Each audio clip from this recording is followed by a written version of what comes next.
Autumn, season of mist and mellow fruitfulness, when the days get shorter and the temperature starts to drop, but nature is at its most bountiful. If you're not sure what something is, you can photograph it and then look it up online, and then make doubly sure that you really want to eat it. Blackberries or brambles are very easy to recognise, and they're very easy to gather if you don't mind being scratched. The only thing is, you've got to remember when to collect them for the various purposes. They can get too sweet and watery for making jam, but they're always good to eat. Even when they're dried up on the stems, they still have a food value. Crab apples too are easy to recognise. They're ready to eat like ordinary apples once the pips have turned brown. But be aware, they're not domesticated, and eating too many of them can lead to an upset stomach.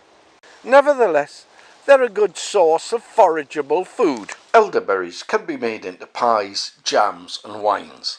But be careful, because the stems and the leaves are poisonous. Use only the berries at this stage. The oak tree is easy to recognise, as are acorns, and they can be made into flour and coffee, but they require a lot of processing. Wild strawberries, once you know what the leaves look like, are easy to find. They're small but very flavourful. Sea buckthorn is very distinctive, and it's a great source of vitamins, antioxidants, proteins. The berries are bitter but can be made into a whole host of products, juices and jams, etc. The leaves and fruits of conkers or horse chestnuts can be mashed up with water to make a saponin containing liquid, which you can use as a soap. It's not as good as commercial soap, but it's better than mud. Rose hips too are a good source of vitamins. They're easy to find, and they stay on the branches for quite a long time during the winter. However, you must remember to cut them open and get rid of all the seeds on the inside. They can be made into a number of medicinal, health-giving products.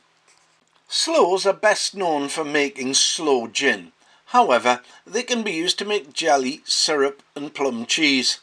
To make sure you've got the right plant, do some research before you go in the field.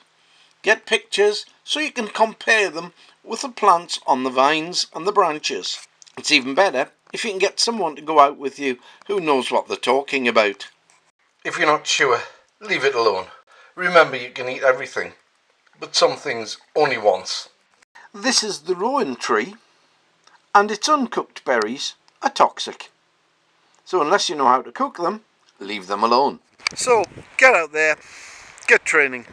You know it makes sense, it'll serve you well.